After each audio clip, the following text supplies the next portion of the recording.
So you didn't throw tantrums as a kid. You didn't cry in front of people. You learned early, maybe without anyone ever saying it out loud, that your feelings were too much, that they made people uncomfortable, that the fastest way to keep the peace was to swallow whatever was rising in your chest and act like everything was fine. And so you did. You got really, really good at it. And now you're an adult who doesn't know what to do with emotions when they show up, because nobody ever taught you that part. That's not a personality type. That's not just who you are.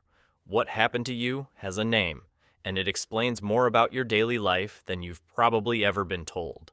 And once you see it, you can't unsee it. The first thing you notice is that you don't actually know what you're feeling, even when something is clearly wrong. You'll be sitting in your car after a hard conversation, staring at the steering wheel, and someone texts, "You okay?"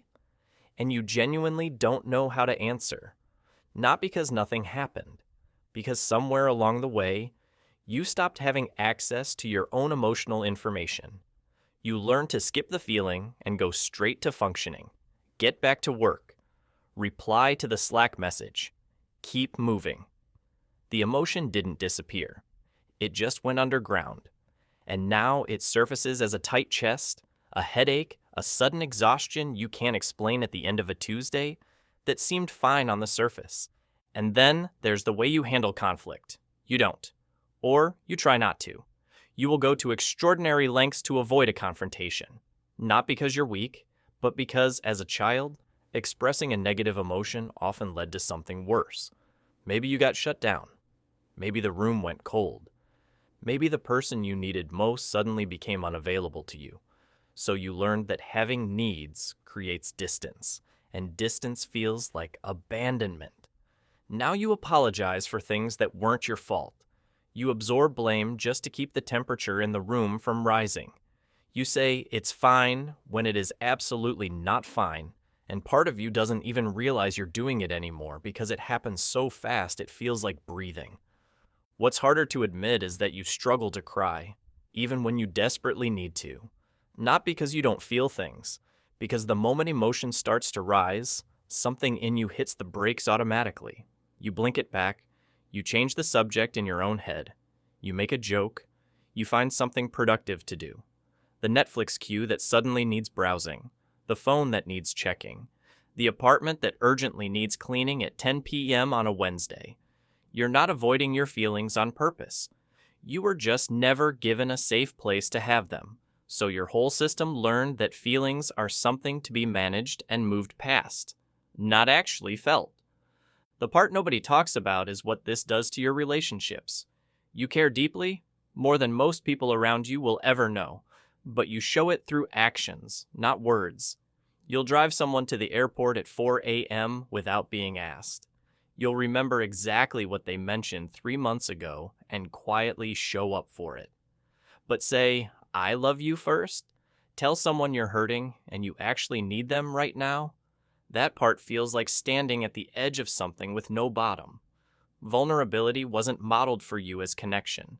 It was modeled as weakness, or worse, as a burden that made people pull away. So you give everything you have in the ways that feel safe, and you hope people can read between the lines of what you can't yet say out loud. Here's something that researchers have spent years trying to understand: why some people seem to lose track of their own emotional experience entirely. It turns out that when you grow up in an environment where naming feelings out loud wasn't safe, you don't just stop expressing them. You stop being able to identify them at all. Dr. Ethan Kross at the University of Michigan found that people who struggled to name what they're feeling, he calls this emotional granularity, experience significantly more flooding when emotions finally do break through, because their whole system has had no practice with the thing it was built to do. You don't lack emotional depth.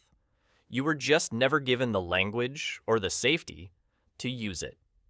And because you never learned to read your own emotional signals, you misread them constantly. Anxiety shows up as irritability. You snap at someone and spend the rest of the day confused about why you're so on edge. Sadness shows up as numbness. Not tears, just a flat gray feeling you can't name or shake. Loneliness shows up as the urge to reorganize the closet at 11 p.m., or scroll Reddit for 2 hours, or make a detailed to-do list for tomorrow as if planning will fill the hollow feeling underneath it. You stay busy because stillness is where the feelings live, and the feelings still don't feel safe, even now, even when nothing is wrong. Something you've probably never said out loud is how exhausting it is to constantly perform okayness, not just at work, everywhere. The Target run where the cashier asks how you're doing and you say, "Good, thanks," before the question is even finished. The family group chat where you drop a funny meme the same afternoon you're barely holding it together. The first date where you were charming and warm and completely present, and drove home in total silence because you had nothing left. You've been performing fine for so long that sometimes you genuinely cannot tell where the performance ends and the real you begins. That's not dishonesty. That's what survival looks like when it becomes a habit so deep you forget it was ever a choice. You are also an exceptional reader of other people's emotions, and this part is connected to everything else.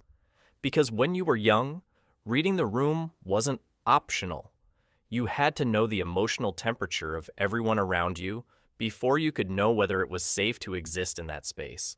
So you became finely tuned. Shifts in tone. The way someone's voice changes when they're upset but pretending they're not. The silence that means something is wrong before a single word is spoken. You can walk into a Thanksgiving dinner and know within 30 seconds who's about to argue and why. You can feel it in a text message. Dr. Stephen Porges at the University of North Carolina calls this hyper-vigilant social monitoring. Your nervous system learned to scan for emotional danger constantly, and it never got the signal that it was finally okay to stop. And here's the thing about growing up in a home where emotions weren't welcome. You didn't just learn to suppress your own. You learned to manage everyone else's too. You became the one who changed the subject when tension entered the room, the one who cracked a joke right when things got too real, the one who made sure everyone around you was comfortable, even when you were the one who needed comforting. You carried the emotional weight of rooms you were too young to be responsible for, and you got so good at it that people started to rely on it. And nobody ever thought to ask what it was costing you. There's also this, you have a hard time letting people be kind to you. When someone does something genuinely caring, without an agenda, something in you gets uncomfortable almost immediately. You deflect it. You minimize it. You say, "Oh, it's really nothing," and pivot the conversation back to them. Or you immediately start calculating what you owe them back, because care without a price tag feels unfamiliar in a way you can't fully explain. Because growing up, care often came with conditions attached, or it simply didn't come. So when it shows up clean and uncomplicated, your system doesn't know what to do with it. You were never taught how to just let someone be good to you. And that might be the quietest, loneliest part of all of this. That the thing you needed most is also the thing that feels the most unsafe to receive. What nobody ever told you is that your emotions were never the problem. The problem was that the people around you didn't have the capacity to hold them. That is not the same thing. You were not too much. You were just in an environment that was too small. The feelings you learned to suppress were real and valid and entirely yours. And they still are. The work isn't about falling apart or ripping everything open. It's about learning, and slowly, in safe places, with safe people, that feeling something doesn't have to cost you the relationship. That you can be soft without being destroyed. That asking for help is not the same as becoming a burden. Nobody taught you that when it mattered. But it is something you can still learn, and you are not too late. If any part of this described something you've never had words for before, that's exactly what it was meant to do. Drop a comment and tell me, what's one emotion you were never allowed to feel growing up? I read every single one, and if this video found someone who needed to hear it, share it with them. Subscribe if you want more psychology that actually meets you where you are.